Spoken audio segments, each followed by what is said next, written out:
Man, welcome to the Sam Macho podcast, where we talk about faith, family, football, and finances. We go first, we give space, and we grow hope. And usually when we introduce this podcast, I'm like, hey, we got a special guest. But this guest is a guy who actually is pretty much the ideation for this podcast, Eric Averill, who's not only a friend, a business partner, a mentor, a guy I look up to, but he's the founder of the Athlete Family Office, serves hundreds of athlete families, not just now, but families in the future, their children and their children. Former professional baseball player, College World Series pitcher from Arizona State. He has certificates from Yale. He has designations that have a lot of letters that some people care about, some people don't. But more than anything, he's a husband, he's a father, he's a leader. And Eric, my friend, how are you doing? Oh, I am fired up to be here. I mean, in that introduction, I'd like to meet that person too, but I truly honored to be here. I mean, this is one of my favorite things to do, is just spend time with you. And so the fact that we get to share this with others, we hope it's an encouragement to others, but I'm honored to be invited onto the podcast. So let's have some fun. Yeah, well, one of my favorite things, too, is to spend time with you. And I was thinking about that this morning as we were getting ready for this podcast. I'm like, man, what do I want to ask? What do I want to say? And really, my whole goal was like, dude, I'd love to invite people into the conversations that we usually already have. There's so many things where I'll ask you or I'll seek wisdom or guidance. And I want to really just invite people there. But before I invite people there, I want people to know about who you are and your background. And Eric, we had a conversation, I don't know, 2, 3, probably about 5 months ago. And I was talking about this business idea and this investment in this company. And I was like, man, I want to make money, right? Or I want to make money. And he was like, you were like, well, why do you want to make money? And I was like, well, because X, Y, and Z. And you were like, hey, man, if you want to actually achieve that success, it comes from concentrated risk. What concentrated risks have you taken, not only to get where you are, but that help make you who you are? Yeah, what a fantastic question. It's funny in a world where a part of what we do, right, is we're telling people to have tons of diversification because it spreads out risk. But what we know is, for so many of us, what leads to success in most areas of life are concentrated bets. It's saying that I'm going to put a full focus or expose myself in a way that this could create incredible gains. But there is also the reality on the flip side of that, where because all my eggs are in this basket, there is that vulnerability and the risk. And I think what we know, though, is so much of what is great that life has to offer comes through vulnerability and risk and fighting for the things you care the most about. So I think I love the question. And a few things that come to mind is, there is the sports story. There is the reality that I was raised in a household where my parents, they never pushed sports on us, but definitely it was facilitated. And both my older brother, Brandon, and I were fortunate enough to play college baseball and then play professional baseball. But I think of the concentration that it took to become elite in that given endeavor, that I loved all sports and I loved doing a lot of things, but on that first phase of life, the journey of creating value in doing something that would ultimately result in a college scholarship, right? And then being signed by the Detroit Tigers, it was this concentration that said, hey, if I want to be great at something, I've got to put my full focus in there. And so the first part of my backstory from a professional standpoint is it was baseball. It was having that singular focus really when I was 15, 16 years old, of turning it to being like, oh, there's some potential there. And one of the things I'm grateful for, really from the modeling of my father, Don, and more importantly, watching or emulating older brother Brandon, was it's one thing to have talent. It's a whole nother thing to convert talent into a skill set that's going to prove to be successful, right? And so I think back in high school of Brandon being the one who challenged me. He would always say, and I used to write this under the bill of my hat, it said, don't believe the hype. And what Brandon meant by that statement, and I used to write it in my hat, was, hey, the short-term successes that get reported back in the day in the physical newspapers we had, his point is like, that's not who you are, and that's not going to carry you forward. It's going to be the diligence. It's going to be the concentrated effort and focus. And so that's the first thing I would talk about is really on the baseball side is having the singular focus. It delivered me to Arizona State, and then eventually into professional baseball. My talent did only take me so far. The thing is we know when you show up as you up your game, as the game has been upped as well. And I had the fortune to play with future Hall of Famers or should be in the Hall of Fame, Dustin Pedroia and some of these other elite athletes that I reached my ceiling on the baseball side. But transitioning that into the professional situation was I started in the financial industry. And I think one of the hardest things of the gift of opportunities is we can do a lot of things, but you can't do everything. And once again, I have very much benefited from doing a lot of life with my brother professionally as well. And so that was one of the things that Brandon really instilled in me early in 2010 when we started on this journey of building the Athlete Family Office is going, whatever we're going to choose to do, we're going to go deep into our expertise and we're going to go all in. And so,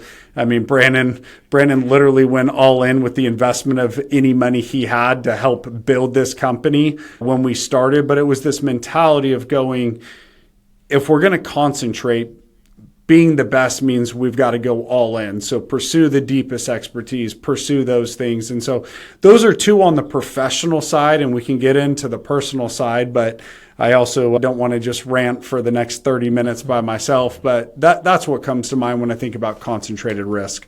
Yeah. And as I was listening to you, I heard a couple things. I think the thing I heard the most was about your brother, about Brandon. I have a brother. We don't work together yet. I think there'd be like oil and water if anybody who knows us. You have a brother. I know you guys. I see you guys working. Sometimes it is like oil and water, but you chose to work and do life with your brother. Why? Man, I laugh. I'm located in our Phoenix, Arizona office. Brandon is in our Pasadena, California, Los Angeles office. And I think that's because God protected our relationship, because we're wired two very, very different ways. Now, the cool thing, and we didn't arrive to this knowledge on our own, it was through using a consultant and a coach that helped us realize, hey, you behave two very different ways, but your motivators are the same.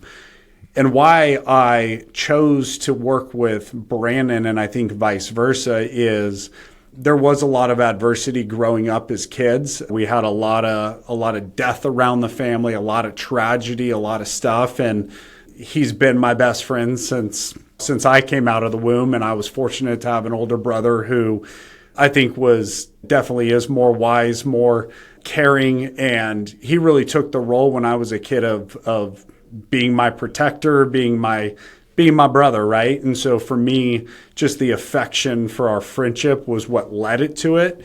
And it's funny, you get this advice, and very, very warranted advice, but most people say, hey, we don't go into business with our friends or our family. And I think understanding why that is because we hold relationship at such an intimate, high level that we don't want to do things that may cause us to lose that relationship. And so I think a lot of times that's a fear-based approach, but there's also a lot of wisdom when you have to be honest of, is this relationship going to work? And do we have the maturity if it doesn't work that we can still maintain? For Brandon and I, it's not been all roses. I would say the early years, there were a lot of thorns in the relationship, but I'm a big believer that if you can work through hard, you can have honest, direct conversations, and you can stick in the pocket, that our exponential differentiator for our family and for our company is the fact that I unequivocally have somebody that I can trust at a level that can't be generated because it's flesh and blood. And so for Brandon and I, working together has been one of the greatest joys of my life. That's so good. We talk a lot about adversity on this podcast, and I know we've worked together for the last 4 years, and I've heard pieces of your story. What, if you're willing to share some of that adversity you went through at a young age, excuse me, that helped shape how you view the world? Yeah, so I'm very fortunate. My parents are coming up on 50 years of being married. So the tight-knit of mom and dad and Brandon and me, I think is just, praise God, a gift that's been. But what happened in a lot of our extended family, I had a cousin who essentially was like my brother, was just a little bit younger than me. My mom watched most of the week as my aunt and my uncle worked. Sadly, ended up dying of cancer at the age of 5. And so being a young child, watching essentially my brother go through that and really wrecked me. At the same time, I was in second grade. I think it was within a year, my best friend was tragically killed in a car accident, who was 7 years old, who literally grew up 4 houses down from me on the same street. In that situation, we had a lot of other tragedy, just family members taking their own lives, a lot of death. And in a good way, what I've learned, one of the things is, I had a friend tell me this when I asked, hey, what would you say the Averills are about? And he said, one of the things I know of your story is, like, the Averills just, like, they do the hard things and they take care of people. And so that was one of the things I caught from mom and dad. But in the midst of it, and this is a hard conversation to have with parents because they're always doing their best, but why I think I have such an attachment to my brother is inside that household, when things were going hard, you kind of felt like you just don't squeak the wheel. Mom and dad got a lot to take care of. And as a child, you just kind of learn to not be a problem. And so I think nobody told us this. My parents were incredible. They tried the best. They gave us the resources they thought at the time. But going into a household where I was really scared of dying, very fearful. I can admit this now because I'm a 42-year-old secure man. I slept in my brother's room all the way until he left to go to UCLA because I didn't want to be alone. So there was that really formed a lot of fears and insecurity as a child. I end up, that shows up in a lot of different ways of wanting to be liked and be around people. But go to Arizona State. I was very fortunate to have a rather successful college career. And as far as my own journey, things were going well. Professional, I was going to be a professional athlete. I was an All-American. I had a girlfriend that we started dating our freshman year or before athlete orientation. She played on the soccer team.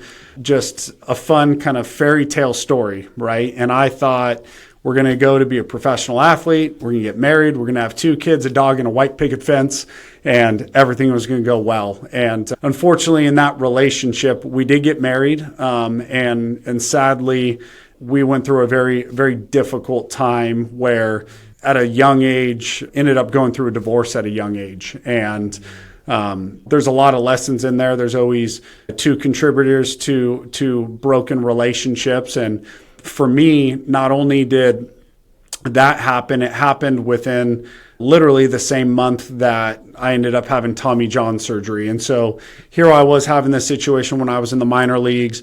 I had elbow surgery. We had just gotten married in January. And here I am thinking, hey, maybe this is God protecting our marriage, that I'm going to spend the first year married, not in some minor league podunk town, but with my significant other. And come to find out, just there was a lot of brokenness that existed in the relationship that I was unaware of at the time. And so journeyed through a really hard, difficult relational season. And that did a lot to my heart, right? Made me turn inward, being protectionistic, a lot of just fear and shame and a lot of those different things. And that story, there wasn't like this redemptive story where we overcame and have this great fruitful marriage. It ended in divorce, but through the process of healing and who God is, he did redeem the whole story. And Ended up meeting Sadie, who we've been married going on 13 years now. We've got 3 beautiful children. We've got Olivia, who's 10. We've got Levi, who's 8, and Jude, who's 5.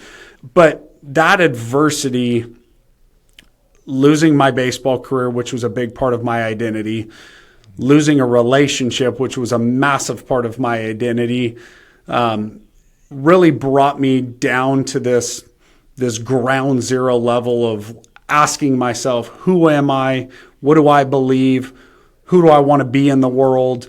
And so that was, I would say, the defining moment in my life was going through that situation. First of all, thank you for sharing that, because I couldn't imagine going through that, especially at such a young age. And then it's almost like this piece in this story, this thread. But it seems as if something's different. I can say this because I know you and I've seen this, right? You said, okay, man, who am I? And this brokenness and this hardship. But I walk into your office, or when I walk by your office, I see like your personal mission statement. So my question to you now is, who is Eric Averill? Yeah, I love that. And but born out of this, I couldn't locate myself as a child. And then I allowed my identity to be crowdsourced by culture to try to tell me who I was based off of being an athlete or being a certain academic type of person or looking a particular way, or as I had adopted a version of an identity from what the community, or I would say crowdsourcing, was, that it wasn't who I was, right? And so going through this very long process of some amazing humans that have been peak performance coaches like a Brian Kane or a leadership coach and an Andy Maurer, incredible pastors, have helped me really refine and discover who I am. And so as you ask that question, right, and you come into my mission, vision, and principles, my MVP process, the thing that defines me, or as I sit there and I go, I am going to be a skillful and faithful follower of God in a way that I have been entrusted with the family and the resources to steward those, to bring blessing first to my family and then to the world. And then we have this identity statement that you can see my little kiddos back here. We ask them every morning, hey, who are you? I asked Jude this morning, and he kind of rolls his eyes at me now, but it's like, hey, it's essentially, my name is Jude. I am the son of Eric and Sadie. I'm a child of God. I'm loved by Jesus. My name is Jude Joshua. And so for me, it's like, I am Eric. I am the son of Dawn and Gail. I'm a child of God. I am loved by Jesus. And that is how I define my identity on a daily basis. Mm-hmm. I feel like, I want to say one thing, and I'll get to the question. You talked about like crowdsourcing our identity. I have a 3-year-old named Daniel, and we were sitting upstairs in my closet the other day, and I was just reading in the Word of God, and he kind of came up, and there's a mirror like right on the other side, like in the closet. And so we're sitting down, I'm sitting down, he's sitting down, and he points at the reflection and says, "Daddy, is that you?" And I said, he said, "Daddy, are you over there? Is that you?" I said, No, I'm right here. He said, "Yeah, but Daddy, are you over there?" I said, "No, I'm here. I know it looks like that's me, but that is not me. This is me." And it's almost as if, like, for so long, and I can get into some of my story later, but it's like, man, it's like we've been portraying who we are. No, that's me. But it's like, that's not actually me. And so the fact that you've gone through the work of spending time with people like an Andy Maurer or a Brian Kane, or even the work with you and God and you and I'm actually going to admit that I need to go and get some professional guidance. It even speaks to that. Okay, this is who I am. And so with you being able to state clearly who you are, how does that guide what you do? Yeah, great question, right? And to be very clear, I think one of the things I try to communicate to myself on a daily basis and to others is it's progress. It's not perfection. And it's understanding that the affirmation that because of who Jesus is and who God is, I get the freedom to not have to perform for acceptance and identity. So I say that first and foremost to go, this isn't because I've got it figured out. I'm just on a journey. But going through that clarity is, I'm a big believer that so much of what is causing the brokenness of the world or the anxiety, the anxious nation we live in, is that most of us are walking around missionless. That we are passive participants in this crowdsourcing of culture telling us who to be, how to live, what success is. And so the question becomes, if you don't have a clear mission, you're walking around missionless and you've adopted somebody else's mission for your life. You're living somebody else's life. And so for me, it becomes the filter. It becomes that filter on a daily basis that goes, Brian Kane always challenges me, what is your definition of success? My definition of success is, did I live in alignment with my mission and my core values today? And so every day when I wake up, and it's funny, like this isn't just a podcast. I literally have, here it is, my mission statement, my visions, how it lives out. I got my vision board right here. It becomes my true north. It helps me go, hey, when I wake up and I'm going to be somebody in the world today, do I at least have a true north? Do I have a star and a filter that goes, I can say no to all these really good things and bad things for a bigger yes. And so it really becomes about mission and then an alignment check that's going to drive every decision. That's so good. We've had many conversations at airports, on the phone, on Zoom, at dinner tables. And every time I walk away from those conversations, I don't get this like person who's like, oh, people pleasing or whatever is works in the world. Every time I walk away of like, dude, I live for this. I've committed my life to something. I've committed my life to this. Oh, and by the way, and you should too. What have you committed your life to? Oh, man, that's a big question. So the way I would answer it is I've first and foremost committed my life to being a follower of Jesus Christ and trying to be a faithful disciple that lives that out in all of life. That my faith is not private. It is not alone personal, but it is public, and it demands a response in all aspects of life. That is the call. There's a call and a demand of a response. And so I've committed my life to trying to discern what it is that God wants me to do and how he wants me to live. And then ultimately to understand that my job is I've been blessed to be a blessing. I look back in scripture to Genesis 12 of the call that God brings on Abram and says, through your family, like there will be blessings to all families and to all nations. And so that's what I discern and believe it means to be the people of God, that we have been set apart to live in a particular way that says, don't come follow me because I'm important, but I'm a reflection that says God loves you. God's created an amazing world. And if you live in alignment with this, it will bring blessing and flourishing into you. And so that for me is what I would say is the scaffolding to bring that more down to ground level, is I believe the primary vehicle that God has placed me in is inside of a multi-generational family.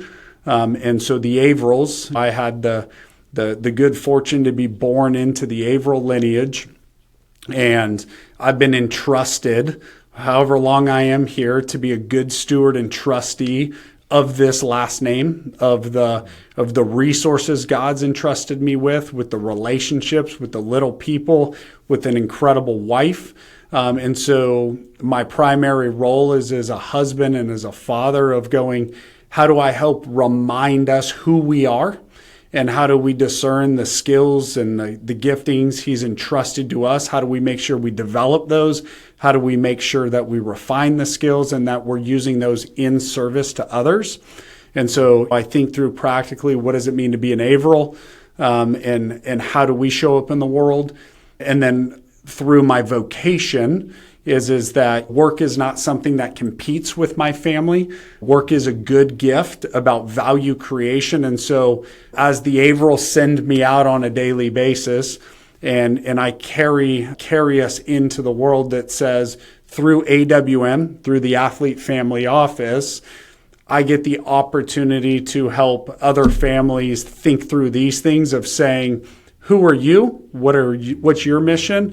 And then ultimately, how do we take the system of money, because money's a system, and how do we have the skill set? How do we be skilled and competent in the realities of money and business?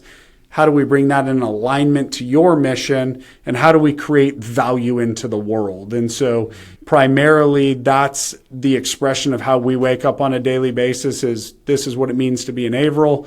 And then vocationally, how do I get to partner and serve athlete families on their own journey? Yeah, it's interesting. And sometimes I feel like I'm responding so fast. I'm like, oh, we talk a lot, but I want to give this convo space. But it's interesting because the brokenness, like experiencing death at a young age, experiencing divorce at a young age.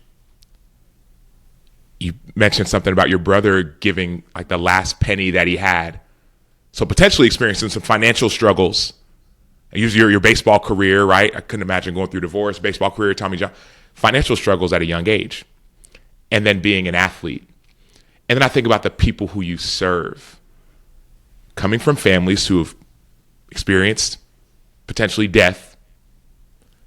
Coming from families that have potentially experienced financial struggles. Athletes coming from families that have potentially experienced divorce. And you're like, hey, I've lived that.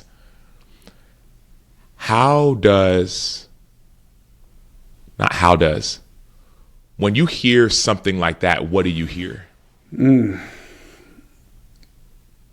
I think God uses a lot of our life experience to be able to relate to others and to give you a heart to care for others or a particular people group. And so it makes a lot of sense, right? Is a lot of times there's beauty from ashes. So we might get into it a little bit, but Sadie, my beautiful wife, her family story is one that's got a lot of blessing, but significant tragedy. She was 19 years old when her dad was tragically killed in a car accident. Left her mom. I think her mom was 42 or 43 years old at the time, 4 children. But it's this beauty from the ashes. Her mom now runs a widow's community, right? And it was through her tragedy of being a young widow that you start to figure out, like, because we believe God is a good God. We believe that the final word is not the brokenness on this side of the cross or this side of the new heavens and the new earth. And so how does he use what is broken for good? And that's what I think about why I wake up every day and I love these families. And when Brandon and I started this company in 2010, it's the same mission that we have today. We want to wake up and we want to change the culture of how and why athletes use their wealth. And we want that mission because the current culture of how and why athlete families use their wealth doesn't end in success. And that's actually, as we know, just not an athlete story. 99% of families within 100 years will fail. They will not pass wealth and they won't pass thriving, flourishing relationships. And so a large part of that is just going, hey, that's my journey. My dad was the first one to ever go to college in his family. Sadie, my wife, is the first one in her direct family to go to college, right? And so it's not like we come from these fifth generation Ivy League families and now I come from such an incredible blessing. But it's this mission also coming out of the athlete community. You and I always talk about it. We're not guessing. A lot of times in our space, somebody will say, hey, stay in your lane, in your financial lane. And what do I always tell you, Sam? I say, it's all your lane, right? Like, sure, talking about money is your lane because you're skilled in that. Talking to an NFL player, it's your lane. Talking about family, it's your lane. Talking about contracts, it's your lane. Talking about the Players Association and collective bargaining agreements, it's your lane. Why? Because you sat across the table from Roger Goodell, right? Like, you're not guessing. This is who you are. And I think that that's the thing that wakes up and makes AWM the only athlete family office, is because we were built by athletes for athletes out of brokenness, right? It's Zach Miller's story, right? It's Travis Chick, it's Jacob May, it's Brandon Averill, it's Sam Acho, it's Jeff Locke, it's Ricardo Stewart, it's all these athletes that went, hey, wait a second. The current culture and system, here's the thing. The current culture and system, it's not broken. It's working perfectly for everybody but the athlete, but the athlete's family. And so if we want to change that culture, when we walk through a room, I'm not saying, hey, it's just because I'm a fan of sports. I'm saying it's because this is my tribe. Yeah, talk about mission. Yeah, there's a guy named Pastor Anthony Mitchell. Philip Anthony Mitchell. He preached at this deal I was at, and he said every man needs three things. This is kind of what you were talking about. Every man needs a secret place, right? Time to like be and just pray and like talk to God. Every man needs a set of shoulders to lean on, like friends he can share life with, and every man needs a sense of purpose. And as you're speaking, I can hear and see the purpose. But then when we talk sometimes, I'm like, hey, Eric, I'm thinking about doing this and I was going to do that. And oftentimes you remind me of like, but Sam, like, this is north.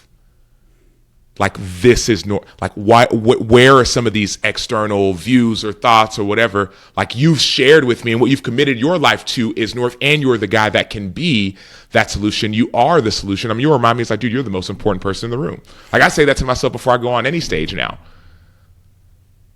Because part of my story is like, yeah, oh man, NFL and 9 years NFL and played at Texas and went to a national championship and NBA and all these things. But it was like trying to prove that I am enough.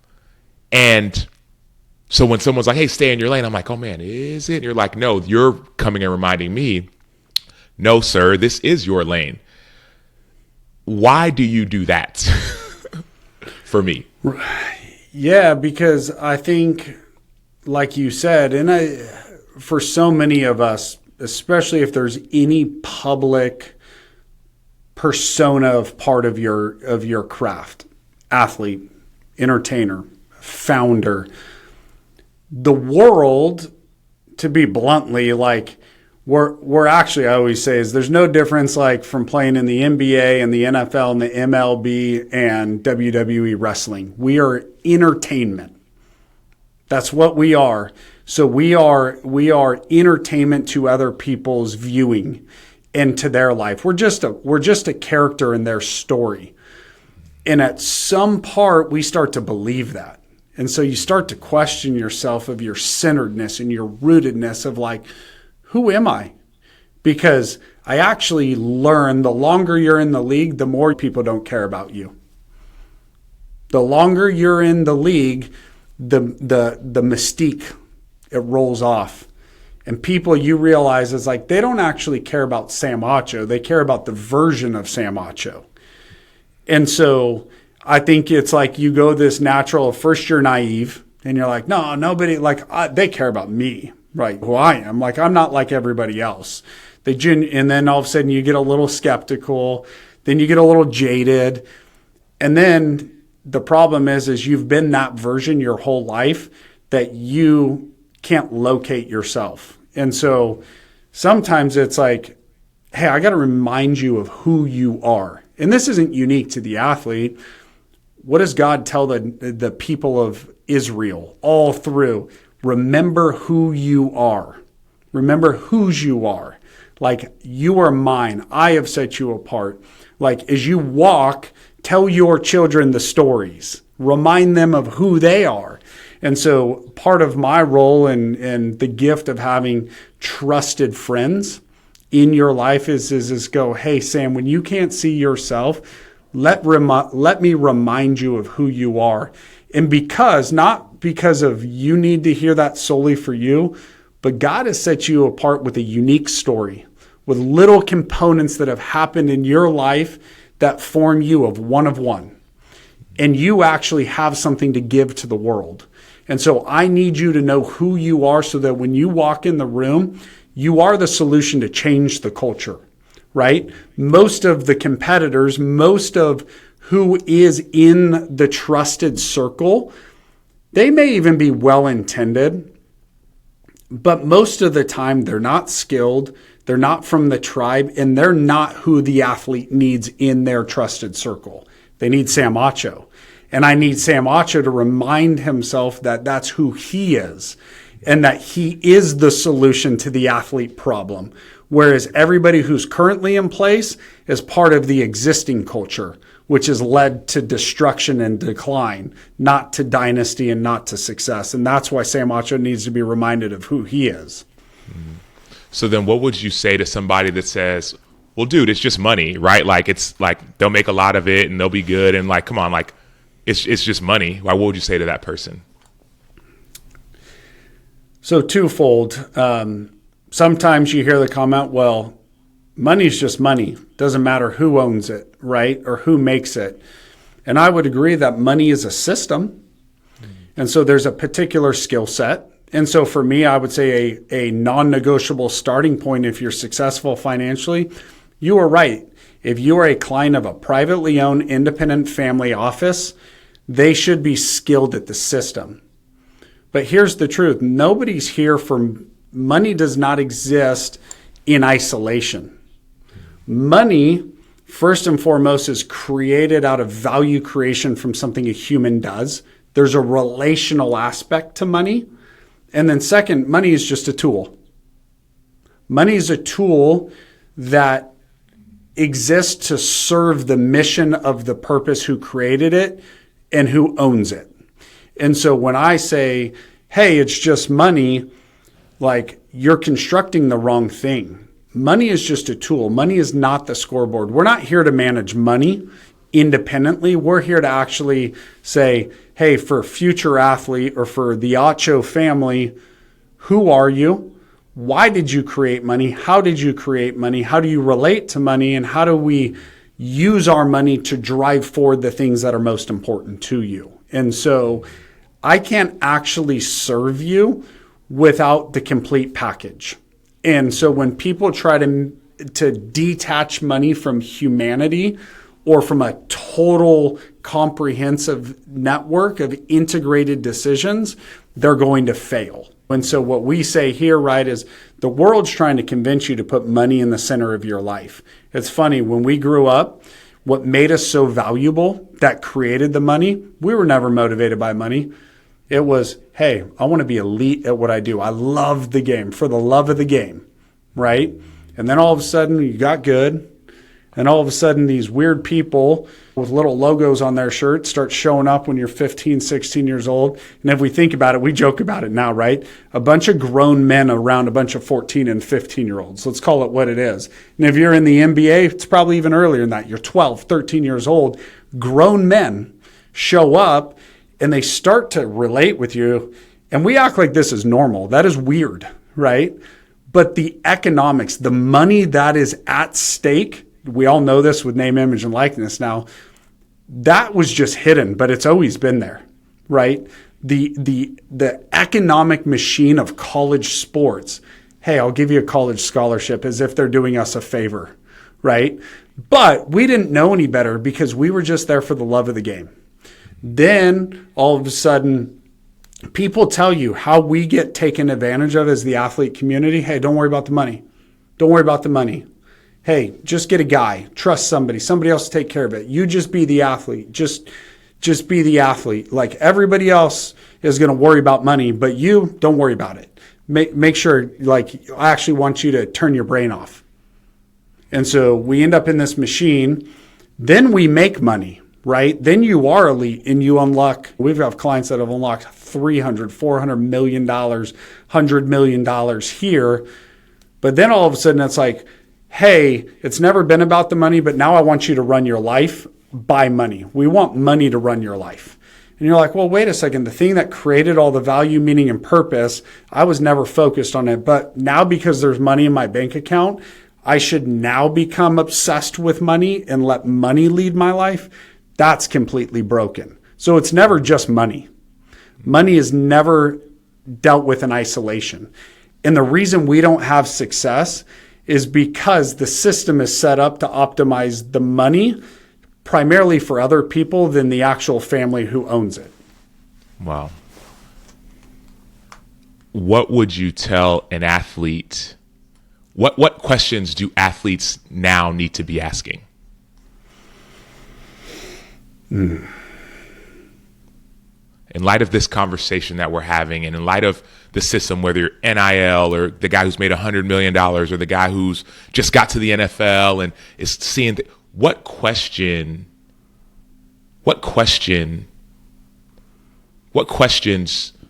should athletes be having, or conversations should they be having? So the first thing before the question, I want to be abundantly clear here.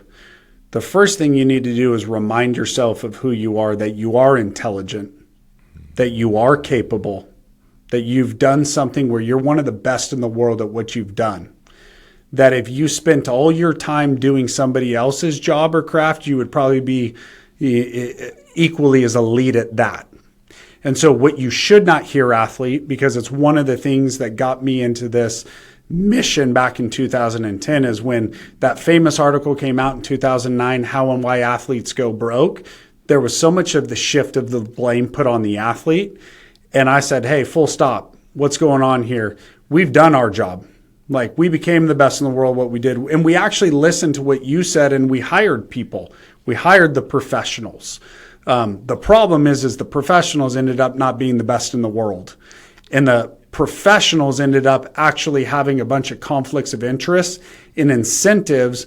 And the people I trusted put other people around me who shouldn't be trusted. So I think first and foremost, remind yourself, like, you actually haven't done anything wrong. You are an incredible, valued, intelligent person who can make the right decisions.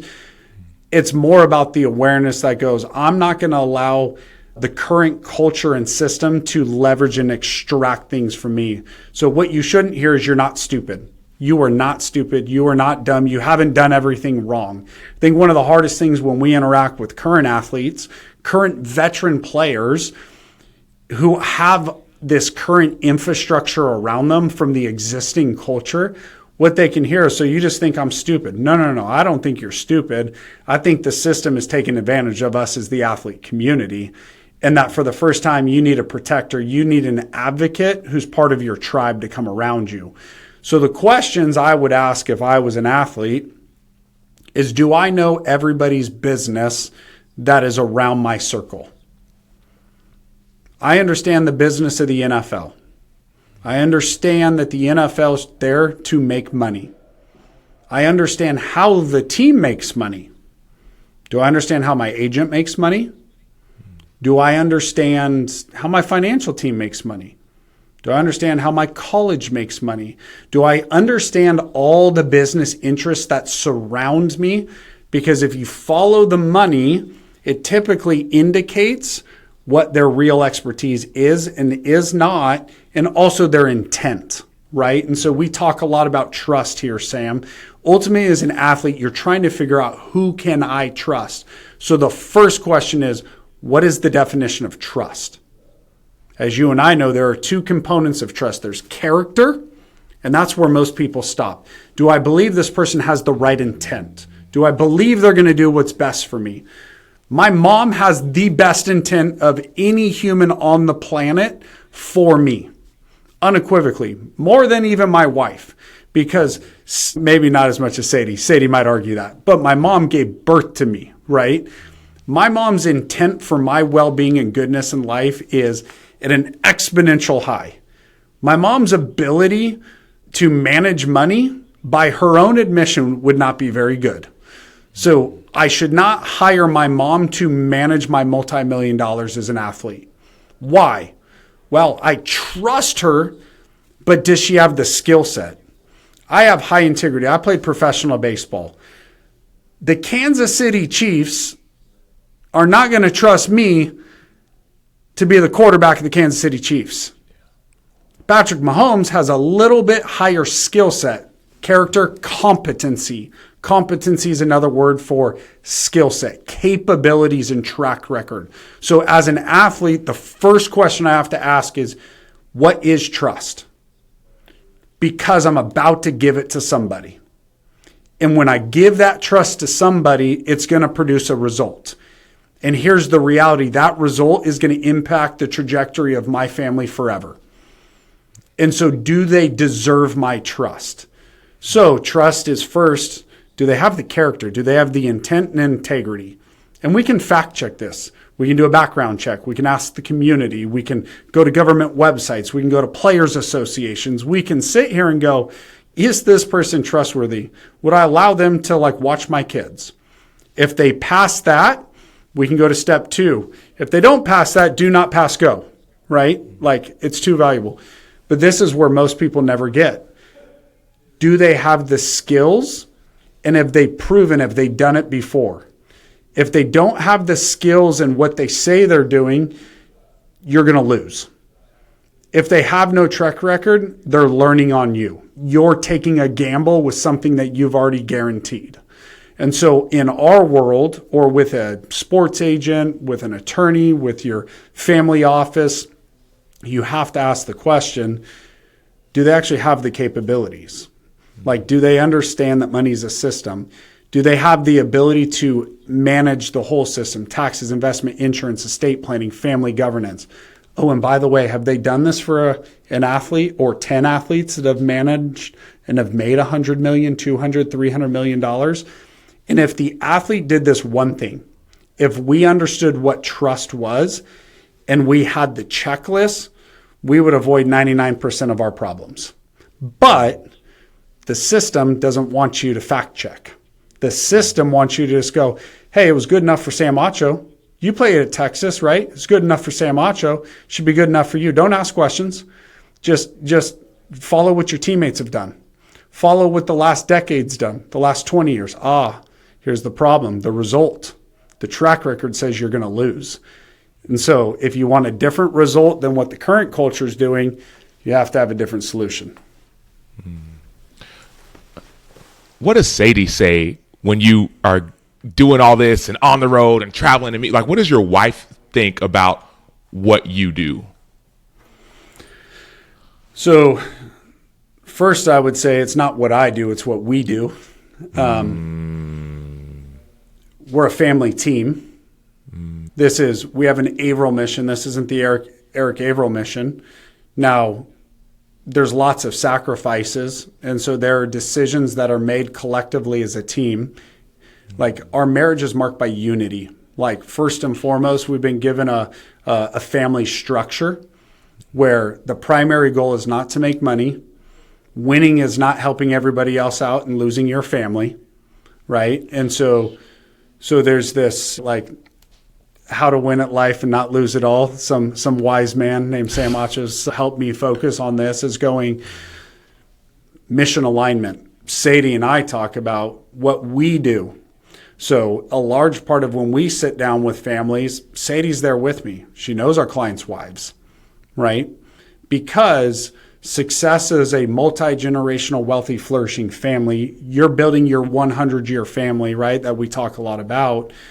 Sadie's got things to say to a wife and to a mom that I have no idea about. And so now there's a reality, really, really hard. She makes massive sacrifices. I do travel a lot. I'm gone 100 nights a year. And so first it's asking the question, does our family want to commit to that? Most of life concentrated bets, there's lots of sacrifices. Sacrifice is not bad. You got to tear the muscle to get the growth. There's a lot that goes, the lie of the world is you can have balance. You can have comfort and convenience. You can have money, you can have comfort, you can have convenience, you can have a perfect marriage, you can make $1 billion. They want us to believe the Insta life.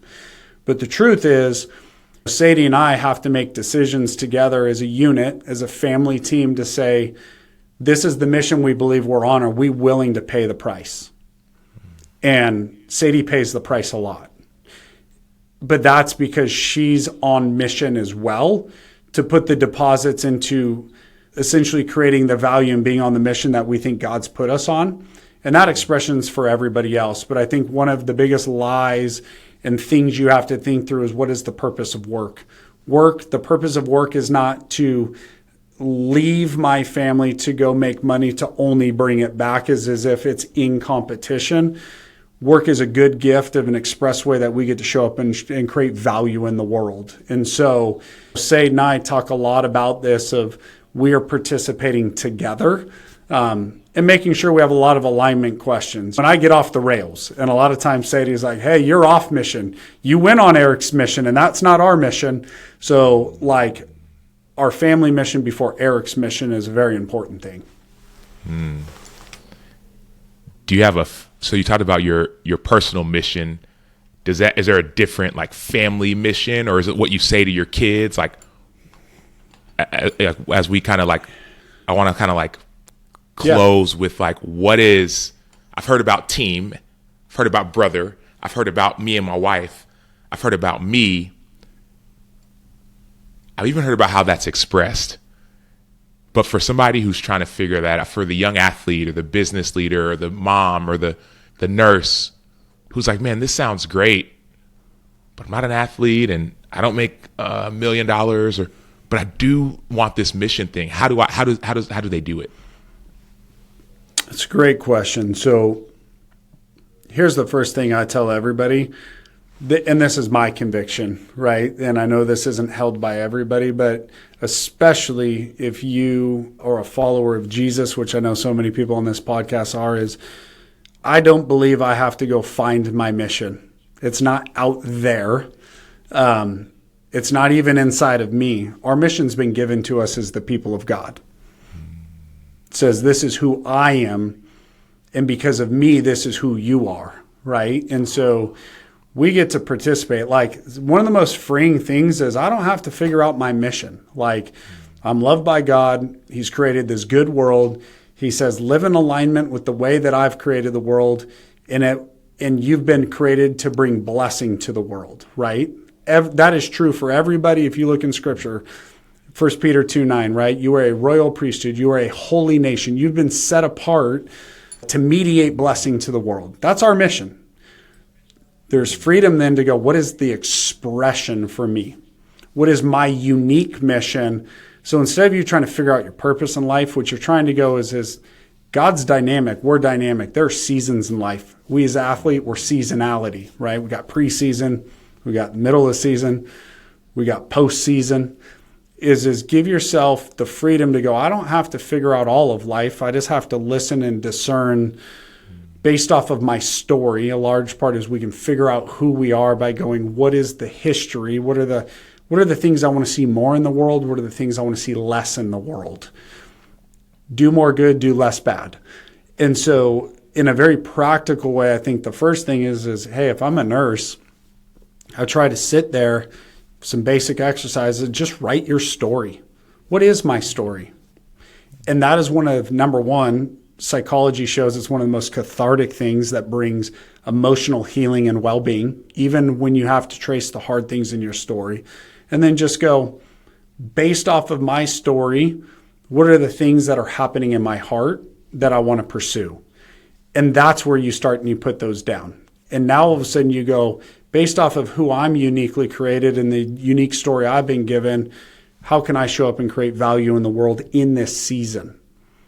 And asking that question of, in the particular place that I am in and at, how do I show up? Don't feel like you got to change your life because you're actually already in a particular place for a particular reason with a particular story. And so that's the advice I would give for every human. That's so good. One of my closest friends, the reason why I get a chance to, part of the reason why I get a chance to partner with you guys, his name is Lucas. And we had a conversation not long ago, and he said, man, what would you do if you weren't afraid? Recently, he experienced some death, right? His wife of 20 plus years got cancer and then died, and then he was left as a widow with 4 girls. And that was a little over 2 years ago. And now he recently was remarried, was there to celebrate that. But one of the questions he had in his experience with his wife as she was pretty much on her deathbed is like, there was no more real fear of people pleasing and all this. So she said, what would you do if you weren't afraid? And it seems as if you're doing that. That's how I want to live. Because it's so easy to get distracted by the shiny thing or the acceptance that you think you're going to get or the thing that everyone told you. But then when you live with that sense of purpose, when you remember to not believe the hype, I think even the point that you made earlier of, man, the way that these athletes were able to create wealth, it wasn't to make money. It was like, dude, I want to be the best in the world. I want to compete. Man, this is fun. It wasn't like, oh, I want to get an extra $1. I just want to be really, really good at this. I think that's the truth that we've missed. And so that would be my encouragement to our listeners is, hey, what would you do if you weren't afraid? For me, I would just say this, Eric, you are that mentor and that guide and that Sherpa for so many, but also you are that for me. You are a certified kingdom advisor, a certified financial planner, chartered financial analyst, if I'm not mistaken. Man, obviously, I think you're a CFA. You are, but more than that, you're a husband who's been through some stuff. You're a father who's been through some stuff.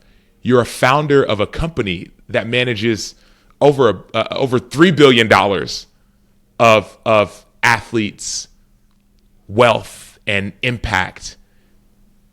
And you're doing it with your brother. And I know it's not easy. And so I think if I weren't afraid, I would follow you.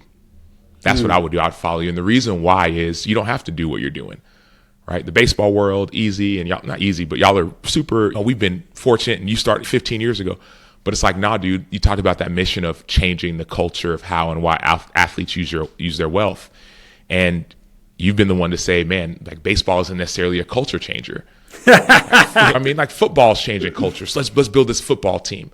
Basketball's changing culture. We just recently signed our first basketball client that we get a chance to serve. And so I think if I wasn't afraid, I would start living in that trust as opposed to the fear of what's going to happen. The Bible says that there's no fear in love, but perfect love casts out all fear.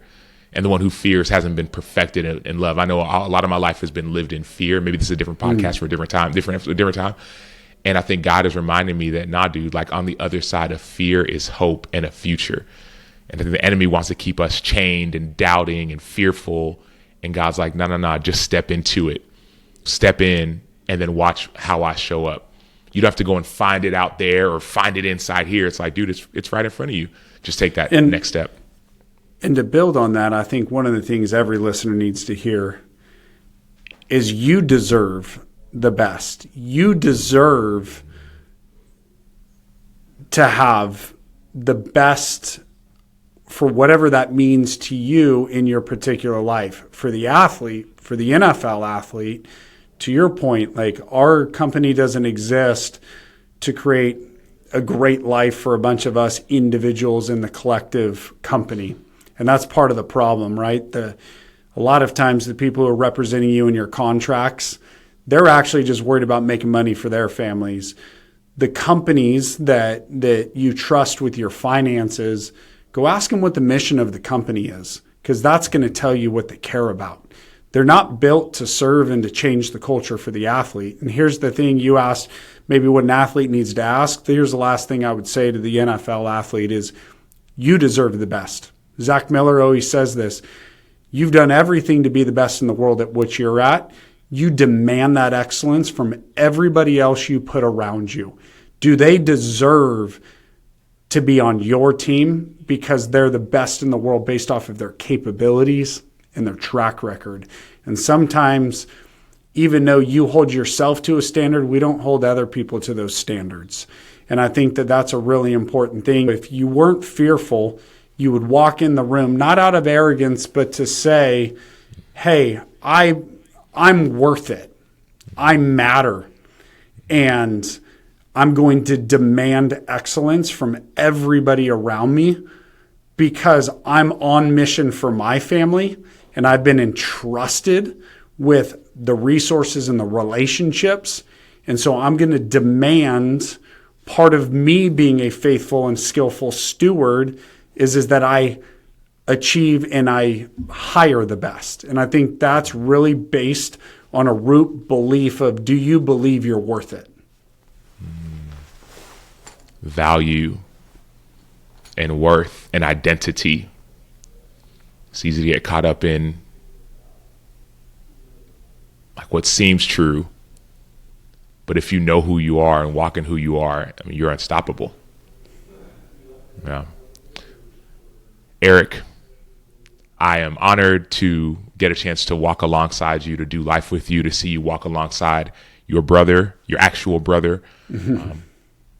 I'm honored to get a chance to see you serve and lead families, not just the athlete families who you get a chance to serve, but the families who work for the company, who, for lack of better terms, you could feel like, man, I'm feeding these families. They're relying on me. I could know that could be a heavy weight. So I just want to say thank you for taking that next step and for not feeling like you have to carry all that weight on your shoulders, but sharing it with the people and the people you trust, the people next to you, sharing it with, I would say maybe sharing it with Sadie, but even almost taking some of that off of her back too. I really appreciate you doing that. So yeah, that's all I got to say. Well, thank you. I mean, it's as much as I do a lot, I always say is I'm just a fellow traveler. And what makes the journey a beautiful journey and a fun journey and a worthy journey is the humans we get to do it alongside. And so it's a gift to walk alongside with you as we're both pursuing these missions. And I'm grateful for your faithfulness to this podcast and sharing your mission and putting your authentic self out there, right? We've talked a lot over the years. And so we all need to hear this. I need to hear this conversation on a daily basis. And so the work you do matters deeply. This conversation matters deeply. And so I was just honored that you invited me to have this conversation with you today. Yeah, as am I. And so thank you. And also thank you all so much for listening to the Sam Mott Show podcast, where we talk about faith, family, football, finances. We go first. We give space. We grow hope. We can't wait to see you on the next episode. Go to sammottshow.com to listen more. We'll talk soon.